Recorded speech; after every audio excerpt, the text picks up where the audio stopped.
பிலவாம் சர்வதேச உயர்நிலை பள்ளியில் நடைபெறுகின்ற பொங்கல் சிறப்பு நிகழ்ச்சிகளுக்கு உங்கள் அனைவரையும் அன்போடு அழைக்கின்றோம். ஆசிரியர்களுக்கும் மாணவர்களுக்கும் இது ஒரு புது அனுபவமாக இருக்கும். எதையும் யார் சொல்வதையும் கேட்பது என்பது சற்று கடினமான காரியம். தமிழிலே உரைநடை இருக்கிறது, செய்யுள் இருக்கிறது, இலக்கணம் இருக்கிறது, இலக்கியம் இருக்கிறது.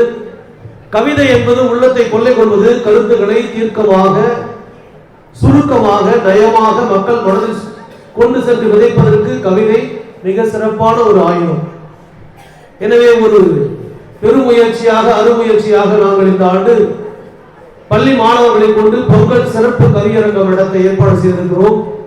இளம் கவிஞர்கள் அனைவரும் கவி பாட இருக்கிறார்கள். அவர்கள் பாடுகின்ற தலைப்பு பொங்கல் மற்றும் பொங்கல் சம்பந்தப்பட்ட விஷயங்களை பற்றி.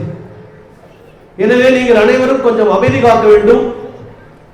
பொங்கல் தயாரிப்பில் ஈடுபட்டிருக்கக்கூடிய தன்னார்வ குழுவினர்கள் கொஞ்சம் அமைதியாக அடுப்பை பற்ற வைக்கலாம். இடையூறு இல்லாமல் நடப்பவர்கள் கூட சத்தம் இல்லாமல் நடக்கலாம். சிரிப்பவர்களும் சத்தம் இல்லாமல் சிரிக்கலாம். கேட்பவர்கள் கவனமாக கேட்கலாம். எல்லாம் சந்தோஷமா இருக்கீங்களா? கொஞ்சம் கேட்டு பாருங்க, தமிழ் புரியும். ஃபர்ஸ்ட் தமிழ் பார்த்தா பிடிக்காது, கேட்டா பிடிக்காது. ஆனா பார்க்க பார்க்க பிடிக்கும், கேட்க கேட்க பிடிக்கும். சரியா? கவிதை கொஞ்சம் நல்லா இருக்கும். ரொம்ப முயற்சி எடுத்து வந்திருக்காங்க. அவங்களுக்குலாம் ஒரு படத்தை கரகோஷம் கொடுத்து அவங்களை வரவேற்போம். எனவே அருமை கவிஞர்களை மீண்டும் ஒருமுறை அன்புடன் வரவேற்கின்றேன். அமர்ந்திருக்கின்ற மாணவர் பெருமக்களுக்கும் ஆசிரியர் பெருமக்கள் அனைவருக்கும் பொங்கல் நல்வாழ்த்துக்கள். இப்பொழுது பொங்கல் கவியரங்கம் ஆரம்பமாக இருக்கிறது. எனவே நீங்கள் அனைவரும் உங்கள் காதுகளை கடன் கொடுத்து, இதயங்களை இரவல் கொடுத்து, மூளையை முற்றிலுமாக எங்களிடம் அடகு வைத்து இந்த கவியரங்கத்தில் வாசிக்கப்படும் கவிதைகளை கேட்டு மகிழுங்கள். கவியரங்கத்தின் தொடக்கமாக போகி பண்டிகை பற்றி கவிதை பாட வருகிறார் இளம் கவிதாயினி பாவனா, 9ஆம் வகுப்பு. அவர்களை அன்புடன் அழைக்கின்றோம். பேரன்பும் பொது நலமும் நிறைந்த எங்கள் நடுவர் அவர்களுக்கும் என் முதற்கண் வணக்கங்களை தெரிவித்துக் கொள்கிறேன். இன்று நான் கூறப்போகும் கவிதையின் தலைப்பு போகி. மகிழ்ச்சி போகி.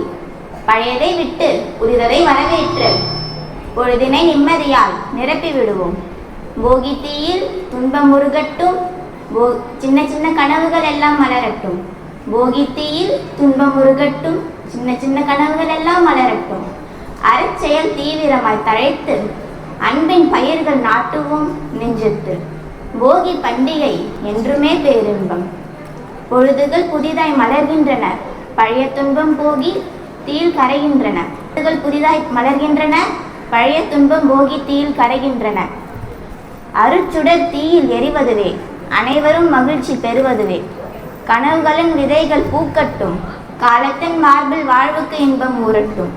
போகி தீயில் பாரம் அனைத்தும் உருகட்டும், புதிய நாள் நமக்கென்று எழுந்திட்டும். போகி தீயில் பாரம் அனைத்தும் உருகட்டும், புதிய நாள் நமக்கென்று எழுந்திட்டும். வானம் பொன்னிறத்தில் மின்னுகிறது, வாழ்வுக்கு புது சுவை திளைகிறது.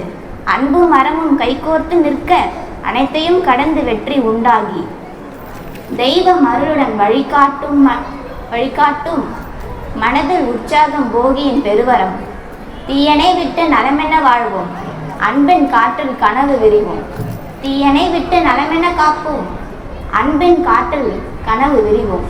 போகி நாளின் மகிழ்வை நுகர்ந்து நிம்மதியில் நாளை புனைந்து எல்லோருக்கும் வாழ்வு இனிதாக. போகி வாழ்த்துக்கள். நன்றி. மனமார்ந்த பாராட்டுக்கள். வீட்டில் உள்ள வேண்டாதவைகளை மட்டும் அகற்றுவதல்ல, மனதில் உள்ள தேவையற்ற குப்பைகளையும் அகற்றுவதுதான் போகி. தீய எண்ணங்களை எரித்து விடுவோம், புதிய எண்ணங்களுக்கு வழிவகுப்போம். இப்பொழுது போகியை தொடர்ந்து பொங்கலை பற்றி கவிதை பாட வருகிறார் ஐஸ்வர்யா தேவி அவர்கள். அவர்களை மனமாற வரவேற்கிறோம். அவை நிறைந்த சபையோருக்கும் பெருமை வாய்ந்த பெரியோருக்கும் நல்லாசிரியர்களுக்கும் என் முதல் வணக்கம்.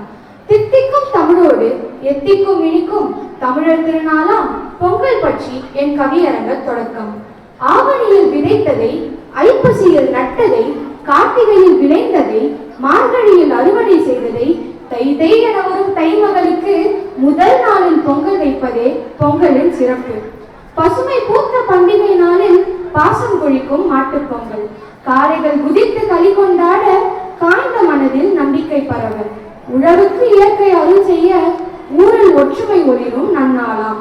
உணவுக்கும் தொழிலுக்கும் வந்தனை கூறி, உயிருக்கும் உறவுக்கும் மரியாதை காட்டி, தமிழின் பண்பாட்டை நெஞ்சமெல்லாம் நிறைக்கும் நன்னாளாம் மாட்டுப் பொங்கல். காணும் நாளில் களிப்பொலி தேடி உறவுகள் கூடும் இனிய நன்னாள். நாள். நெஞ்சம் நிறைக்கும் உறவின் பந்தம், உறவுகள் கூடும் சந்தோஷ தருணம். தோட்டத்தில் மலர்கள் புன்னகை சேர, பட்டங்கள் பறக்கும் வானம் நிறைய, நிறைக்கும் நினைவுகள் சேர, காணும் பொங்கல் வாழ்வில் ஒளி கூட்டும். அனைவருக்கும் இனிய பொங்கல் நல்வாழ்த்துக்கள். நன்றி. மிக அருமையான கவிதை. உள்ளத்தில் நல்ல எண்ணங்கள் பொங்கட்டும், சிந்தனைகள் சீராகட்டும். அதற்கு அடுத்ததாக நிலம் ஆக்ரோஷமாக எழும்புகிறது. நிலம் எழுப்பினாலும் வெடித்தாலும் மனிதனுக்கு ஆபத்து. மண் தான் மனிதனுக்கு ஆதாரம், மனிதன் தான் மண்ணுக்கு ஆதாரம்.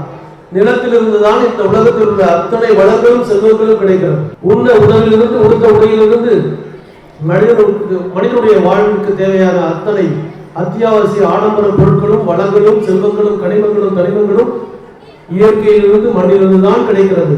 அந்த நிலத்தின் சிறப்புகளை சிறப்பாக பாட வருகிறார் லலித் கார்த்திக் 9ஆம் வகுப்பு.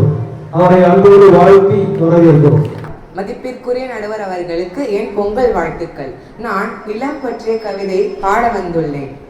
புதுமை நிறைந்த புனித நிலமே, புதல்வரை பூமியில் பேணும் தாயே, உன் மடியில் பிறக்கும் கனிகளால் உலகம் வாழ்கின்றது ஆனந்தமாய். நீரின் மடியில் நீந்தும் வயல்கள் வாழ்வின் வேறாக நின்ற பெருமை. கரும்பின் இனிமை, கம்பின் வளமை, உன் கரங்களால் எழுச்சி அடையும் உண்மை. காலனின் காலையும் தாங்கும் சக்தி, மண்தாயின் மடியிலே நிம்மதி. கீழ்மேலாரும் காழச் சுழலில் உன்னில் மட்டும் நிறைந்திருக்கின்றது சமபந்தி. சிதறாது நின்ற மனிதர் வாழ சிறகுகள் முளைக்க நீ வழிகாட்ட. கண்களின் கனவை வளர்க்கின்றாய், காலங்களை கடந்து நீ வாழ்கின்றாய். உழவன் உன்மீது உழைக்கும் போது உணர்கிறேன் தாயின் மடியில் தோன்றும் பாசத்தை. வெற்றி தரும் ஒவ்வொரு பயிரிலும் நிலமே உன்னிடம் காண்கிறோம் நன்றியினை. நிலமே நீயே வாழ்வின் ஆதாரம், முடிவில்லாத உன் சேவை புகழ் பாடும். உன்னிடத்தில் வாழும் ஒவ்வொரு நாளும் மண்ணின் மைந்தர்கள் வாழ்த்தி வணங்குகிறோம். நன்றி. நிலம் பற்றி தெளிவான கவிதையை சரியாக எடுத்துரைத்த லலித் கார்த்திக் அவர்களுக்கு மனமார்ந்த நன்றி. தொடர்ந்து தமிழன் மனிதர்களுக்கு மட்டும் பொங்கல் வைக்கவில்லை, மாட்டுக்கும் சேர்த்துதான் பொங்கல் வைக்கின்றார். கால்நடைகளுடைய உச்ச நண்பனாக, உச்ச தோழனாக கால்நடைகள் என்பதை, மாடு என்பது மனிதனுடைய வாழ்வின் ஒரு அங்கமாக இருக்கிறது. உணவுப் பொருளுக்கு உறுதுணையாக இருக்கிறது. மக்களுக்கு பல வகைகளிலே பயன்படுகிறது. உணவுப் பொருட்கள் தொடங்கி அவனுக்கு மிகப்பெரிய ஆதாரமாக விளங்குவது மாடுகள். அந்த காளைகளோடு மல்லு கட்டுவதும் அதை ஜல்லிக்கட்டில் அழகு பார்ப்பதும் நம்முடைய தமிழர்களுடைய பாரம்பரியம், பெரும் பேரழகு, பேரின்பம். என்னுடைய பள்ளி மாணவர்கள் ஆசிரியர்களுக்கெல்லாம் ஒரு நல்ல செய்தியை சொல்ல விரும்புகிறேன். கடந்த ஒரு 10 ஆண்டுகளுக்கு முன்னால் மத்திய அரசாங்கம் ஜல்லிக்கட்டை தடை செய்த பொழுது ஆங்காங்கே போராட்டங்கள் விடித்து கிளம்பியது. தமிழன் பல வகைகளில் வேறுபட்டிருந்தாலும் அவ்வளவு சீக்கிரம் ஒன்றுபட்டு விட மாட்டான். இந்த தமிழர்களை எல்லாம் ஒருங்கிணைத்த மாபெரும் ஒரு பெரிய ஒரு விஷயமாக திகழ்ந்தது ஜல்லிக்கட்டு என்பதுதான். அந்த ஜல்லிக்கட்டுக்காக ஏஎஃப்டி மைதானத்திலே 10 ஆண்டுகளுக்கு முன்பால் மிகப்பெரிய போராட்டம். அந்த போராட்டத்திலே நானும் தமிழ் ஆர்வலர் என்ற முறையிலே சென்று நான் ஒரு 10 நிமிடம் ஆற்றிய உரை மிகப்பெரிய வைரலாக எங்கும் பரவியது. தமிழகம் மற்றும் பல நாடுகளிலிருந்தும் தொலைபேசி அழைப்புகள் எனக்கு வந்தது. என்னுடைய தமிழ் ஆர்வத்திற்காகவும் அந்த தமிழ் உணர்வுக்காகவும் அதை இந்த நேரத்தில் மகிழ்ச்சியோடு நினைவு கூறுகிறேன். எனவே ஜல்லிக்கட்டு என்பது மனிதனுடைய வாழ்க்கையில் பிரித்து பார்க்க முடியாது. காளைகளை குழந்தைகளை விட அன்பாக வளர்ப்பார்கள். அந்த ஜல்லிக்கட்டோடு மல்லுக்கட்ட வருகிறார் தன்னுடைய கவிதையின் மூலம் கீர்த்தி மாலினி அவர்கள். அவர்களை அன்போடு வரவேற்போம். பள்ளி முதல்வருக்கும் ஆசிரியர் பெருமக்களுக்கும் என் முதற்கண் வணக்கத்தை தெரிவித்துக் கொள்கிறேன். மாணவ தோழமைகளுக்கும் எனது வணக்கத்தை தெரிவித்துக் கொள்கிறேன். ஜல்லிக்கட்டு சீறி பாயும் காளையை நோக்கி சிரித்து கொஞ்சம் மீசை முறுக்கி சிறுத்தை போல் துரத்தி பிடித்து அடக்கி ஆழ்வான் மரத்தமிழன். வேட்டியை கொஞ்சம் மடித்து கட்டி வேங்கைகள் மட்டும் விளையாடும் போட்டி இது. தலைப்பாகை கொஞ்சம் இறுக கட்டி தமிழனாடும் பழம்பெரும் போட்டி இது.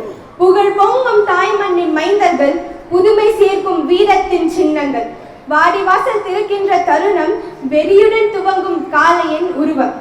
நெஞ்சில் நிமிர்ந்து போரின் மைதானம், சூறாவளி போல் காளையும் பாயும். மக்களின் உற்சாகம் உச்சமெட்டும். வாடிவாசல் திறக்கும் போது வானமும் நிலவும் நெகிழும் கோலம். தாய் மண்ணின் சீரும் பெருமையும் வாடிவாசலில் ஒலிக்கும் வீர சின்னம். காளையின் விழிகள் திமிர்த்திரல் தோரணம், சுற்றும் கூடி சத்தமாய் முழங்கும்.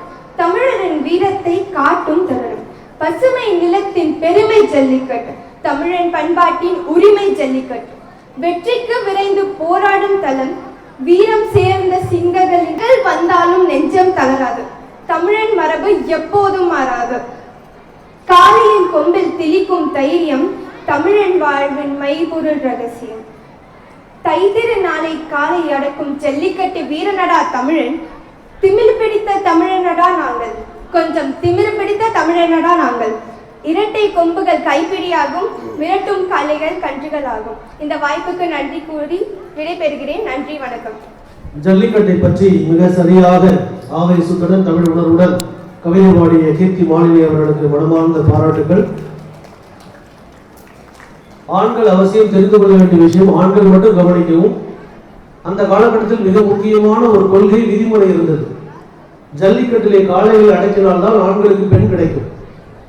நல்ல வேலை அந்த விதி இப்பொழுதும் மாற்றப்பட்டு விட்டது. இல்லை என்றால் பல ஆண்கள் இன்னும் வெறும் ஆண்களாகவே மட்டும் இருந்திருக்காங்க. அதனால ஆண்கள் ஒரு படத்தை கைத்தட்டிருந்தான், விதிகளை மாற்றி இருந்தார். அதற்காக பெண்கள் ஒன்றும் அப்படி காளைகளை விட மோசமானவர்கள் அல்ல. எதற்காக அந்த விதி வைத்தார்கள் என்பது எங்களுக்கு தெரியவில்லை. சரியா? ரைட். அடுத்தது மங்களகரமானது மஞ்சள். ஒரு கிருமி நாசினியாகவும் பயன்படுகிறது. அனைத்து சுப விழாக்களிலும் முதன்மையானது. அப்படிப்பட்ட மஞ்சளின் முக்கியத்துவத்தை பற்றி கவிதை வழியில் சொல்ல வருகிறார் ஓவியா அவர்கள். மதிப்புக்குரிய நடுவர் பெருந்தகை அவர்களுக்கு என் பொங்கல் திருநாள் வாழ்த்துக்களும் வணக்கங்களும். என் கவிதையின் தலைப்பு மஞ்சள். வானவன் நிலங்கள் களத்தில் வயல் காசுமை காட்சி மலர்ந்த சூரியன் முத்தத்தில் மஞ்சளின் மகிமை மீளும் சுகத்தை தந்து அழகு கொள்கிறது, அழகும் ஆரோக்கியமும் சேர்கிறது. மனமகிழும் சாயமாய் மஞ்சள் வாழ்வின் சின்னமாய், மஞ்சள் நிலத்தில் மிளிரும் பசுமை மண்வாசனை தாங்கும் வாழ்வின் இசை. ஆரோக்கியத்தை அசாதாரணமது அனைவரும் போற்றும் அன்னையின் வெற்றி வித்து. மஞ்சள் தூய்மை தெய்வீகமாகும், மஞ்சளே மருந்தாக மாறும். மஞ்சளின் தூய்மை தெய்வீகமாகும், மஞ்சளே மருந்தாக மாறும். நன்மையின் அடையாளம் அது, நன்மை வழிநடத்தும் ஒளியே. அறிவுக்கும் உடலுக்கும் வலிமை தரும் அன்பும் அமைதியும் எப்போதும் வரும். கலாச்சாரத்தை காக்கும் காவலண்ணி, குலத்தின் பெருமையை வாழ்த்தும் மந்திரம் நீ. கலாச்சாரத்தை காக்கும் காவலண்ணி, குலத்தின் பெருமையை வாழ்த்தும் மந்திரம் நீ. நிரப்பும் சக்தியாய் மஞ்சள், மனதின் மகிழ்ச்சி பெருக்குமாறு வரம். பெருவிழாவில் பிரதானம், மஞ்சள் மாலையில் முத்துக்கள் தானம். மகிழ்ச்சி நீங்கள் வாழும் வாழ்வில் மஞ்சள் நிறம், மகிழ்ச்சி வாழ்விலும் மனம் உருகும். அறம் அன்பு ஆத்தியாயங்கள் சேர மஞ்சள் மகிழ்வை பெருமிதம் கொள்ளும். நன்றி. மங்களகரமான மஞ்சளை பற்றி மகிழ்ச்சி நிறைந்த கவிதையை பாடி சென்றிருக்கிறார். இப்பொழுது பெண்களுக்கான ஒரு சிறு குறிப்பு. ஜல்லிக்கட்டை பற்றி பேசும்போது ஆண்களுக்கு சொல்லி ஆசிரியர்களும் கவனிக்கலாம், மாணவிகளும் கவனிக்கலாம். மஞ்சள் இரண்டு வகையில் இருக்கிறது. சமையலுக்கும் பயன்படுகிறது, அழகு சாதனமாகவும் பயன்படுகிறது. அதை பூசு மஞ்சள் என்று சொல்லுவார்கள். குறிப்பாக ஒரு 30-40 ஆண்டுகளுக்கு முன்னாடியெல்லாம் பியூட்டி பார்லர்கள் இல்லாத காலத்தில், ஃபேஷியல் கிரீம் இல்லாத காலத்தில் ஒரே கிரீம் மஞ்சள் தான். பெண்கள் குளித்து விட்டு மஞ்சள் பூசி வந்தால் உடலுக்கும் நல்லது, மனதுக்கும் நல்லது, மங்களகரமாக இருப்பார்கள். ஆனால் இன்று முகத்திலே ஏகப்பட்ட செயற்கை பூச்சிகள், அவற்றையெல்லாம் எடுத்து சாப்பிட்டு மிக ஒரு இயற்கை வண்ணப்பூச்சாக இருந்த அந்த மஞ்சள் பெண்களுக்கு ஒரு காலத்தில் உடலுக்கும் உள்ளத்துக்கும் பாதுகாப்பாக இருந்தது. அதை பற்றி சிறப்பாக கவலை பார்த்தால், நான் சொன்னது பாதி பெண்களுக்கு புரியாது. எப்பொழுதுமே நாம் பேசுவது பெண்களுக்கு புரியவே இல்லை. மஞ்சள் மக்களை நல்ல வகையில் பாதுகாத்தது. இங்கு தேவையற்ற கிரீம்களை பயன்படுத்தி அழகு செய்கிறோம் என்ற பெயரிலே அழகை அசிங்கப்படுத்திக் கொள்கிறார்கள். எனவே இயற்கையை வெல்ல ஒரு நாளும் செயற்கையால் முடியாது என்பதை உணர வேண்டும். அடுத்ததாக, பார்த்தாலே இனிக்கும், கேட்டாலே இனிக்கும், சுவைத்தாலே அதிகமாக இனிக்கும். இது சொல்ல சொல்ல இந்த வார்த்தை பிடிக்கும். என்ன சொல்லுங்க பாப்போம்? அத்தகைய கரும்பு கசக்கவே கசக்காது. கரும்பு என்றால் இனிக்கத்தான் செய்யும். இனிப்பான கவிதையை கரும்பு என்ற தலைப்பிலே பாடவர்களால் சிவானி 8ஆம் வகுப்பு. தமிழ் ஆர்வலராய் சிந்தனையின் சிகரமாய் விளங்கும் நம் பள்ளியின் முதல்வரும் கவியரங்க தலைவர் நடுவர் அவர்களை வணங்கி கரும்பு என்னும் தலைப்பில் என் கவியை தொடங்குகிறேன். அரும்பு மழலையும் கடிக்கும் கரும்பு, இரும்பு மனிதரையும் இழுக்கும் கரும்பு. அரும்பு மழலையும் கடிக்கும் கரும்பு, இரும்பு மனிதரையும் இழுக்கும் கரும்பு. பற்களின் பலத்தை சோதிக்கும் கரும்பு, சர்க்கரை மனிதரையும் இழுக்கும். சாகசங்களை காற்றில் காட்டும், சுவையில் தேனின் இனிமை கூட்டும். வயலில் வேலை செய்வோர் மடியில் அன்பின் தேநீர் கருவின் சுவையில். வயலில் வேலை செய்வோர் மடியில் அன்பின் தேநீர் கருவின் சுவையில்.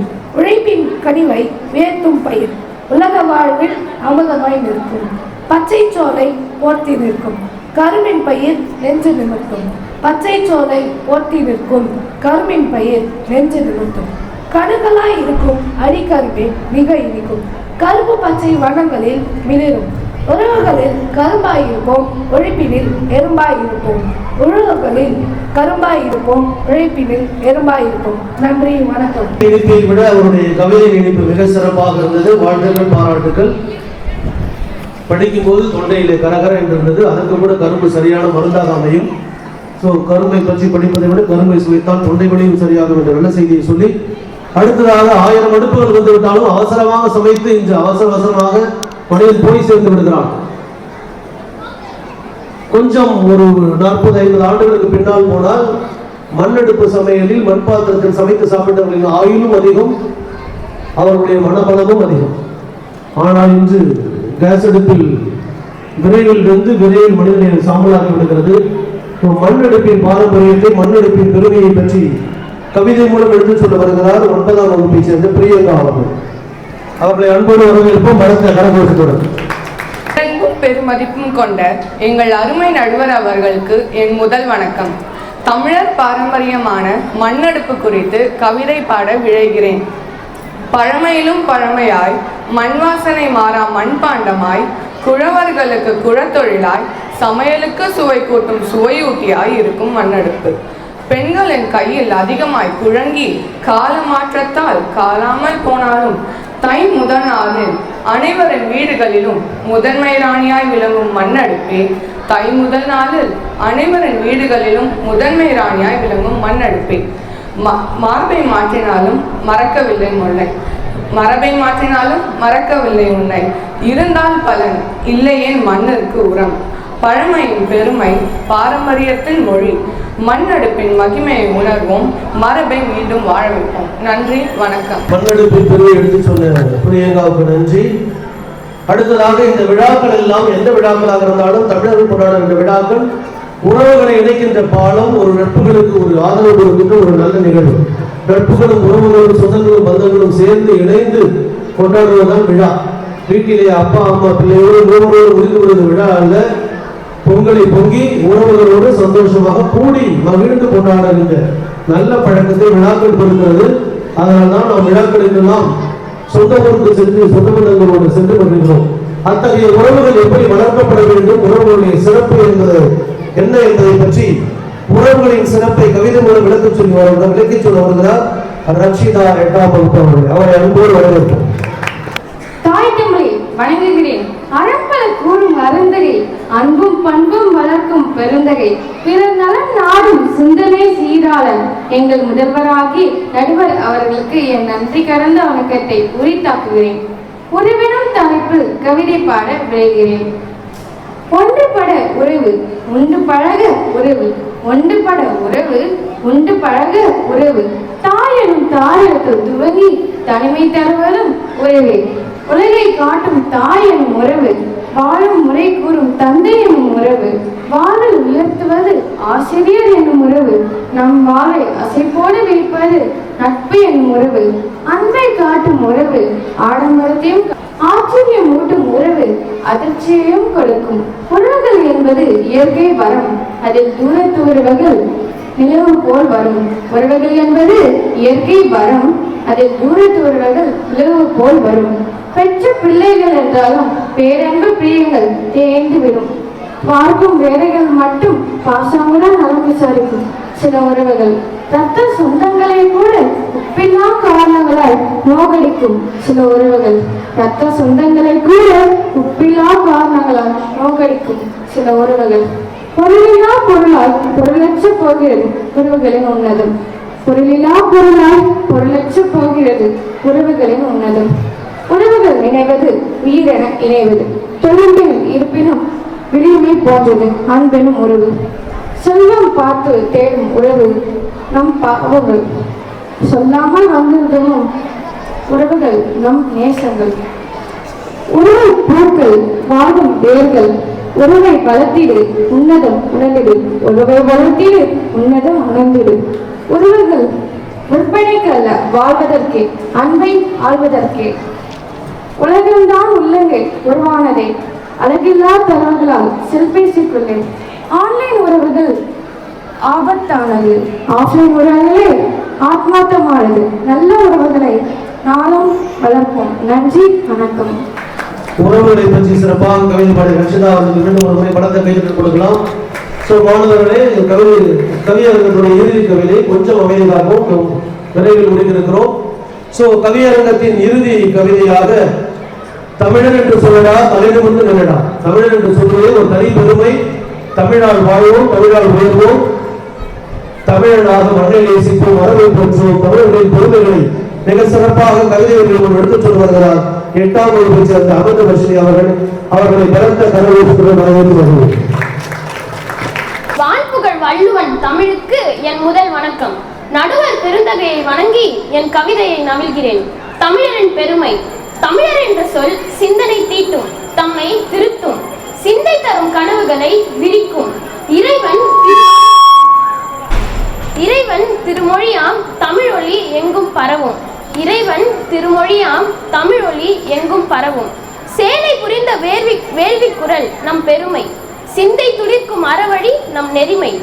மழலை மொழியில் தொடங்கிய கல்வி சுடர்கள், கம்பன் எழுதிய காவிய பொக்கிஷம், பாரதியின் பாடல் எழுப்பிய விழிப்பு, திருக்குறளின் வரிகள் உலகுக்கு வியப்பு.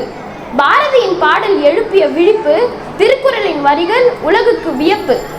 தமிழர் பெருமை நீங்காத ஆய்வு, கலைமாமணி தமிழ் மக்கள் கனவு. கரம் சேர்ந்து வாழ்வது நம் கலாச்சாரம், அன்பில் நெஞ்சம் அறத்தில் வழிகாட்டும். அழகில்லா புகழ் தமிழரின் பரணி பாடும், அழகில்லா புகழ் தமிழரின் பரணி பாடும். தமிழரின் நெஞ்சில் மறையாத பழமை நம் பெருமை. தமிழர் வாழ்வில் மினுங்கும் மரபாண்மை அறம் காக்கும். சிலப்பதிகாரம் கூறும் மக்கள் மாண்பு தமிழரின் உயரிய பண்பு. நாடும் மொழியும் நம் கைவசம் நிற்க நம் முன்னோர் தியாகம் தமிழினம் தாங்கும். நாடும் மொழியும் நம் கைவசம் நிற்க நம் முன்னோர் தியாகம் தமிழினம் தாங்கும். உலகை ஆளும் தமிழினம் என்றே திலகம் மின்னும், தாய்மொழி புகழ் உலகில் ஒளிரும். தமிழர் வரலாறு நம் மனதில் நிற்க, தாய்மண்ணின் புகழ் என்றும் நிலைத்து செழிக்க. நன்றி.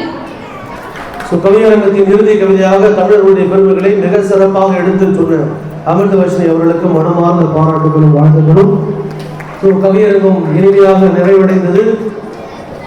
தமிழை உங்கள் சொல்லாலும் செயலாலும் எண்ணத்தாலும் நிச்சயமாக வளர்த்து கொண்டே இருப்போம். தமிழை நீங்கள் வளர்த்தால் தமிழ் உங்களை வளர்க்கும். தமிழை நேசிப்போம், மொழியே மனிதனுக்கு ஆதாரம். இதுவரை அமைதி காத்த ஆசிரியர் பெருமக்களுக்கும் மாணவ பெருமக்களுக்கும் மனமான நன்றியை தெரிவித்துக் கொண்டிருக்கிறோம். அடுத்த நிகழ்வாக நம்முடைய பள்ளியுடைய மைக்கேல் ஜாக்சன்களும் பிரபுதேவாக்களும் தயாராக இருக்கிறார்கள். ஒரு நல்லதொரு நடனத்துடன் இந்த பொங்கல் விழா தொடர்ந்து நடைபெறும்.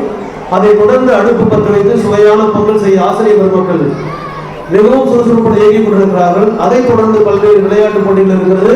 எனவே இந்த நாளை மங்களகரமாக மகிழ்ச்சிகரமாக சிறப்பாக கொண்டாடி மகிழ்வாறு எங்கள் பொங்கல் கவியரங்க குழுவினர் சார்பாக உங்கள் அனைவரையும் அன்போடு கேட்டுக்கொள்கிறோம். எல்லாம் வந்து சத்தமா சொல்லாம ஹாப்பி பொங்கல். இந்த அமிர்தாஸ் பிரின்சிபல் சொல்றாரு, எனக்கு கேட்கலன்றார். இன்னும் கொஞ்சம் சத்தமா.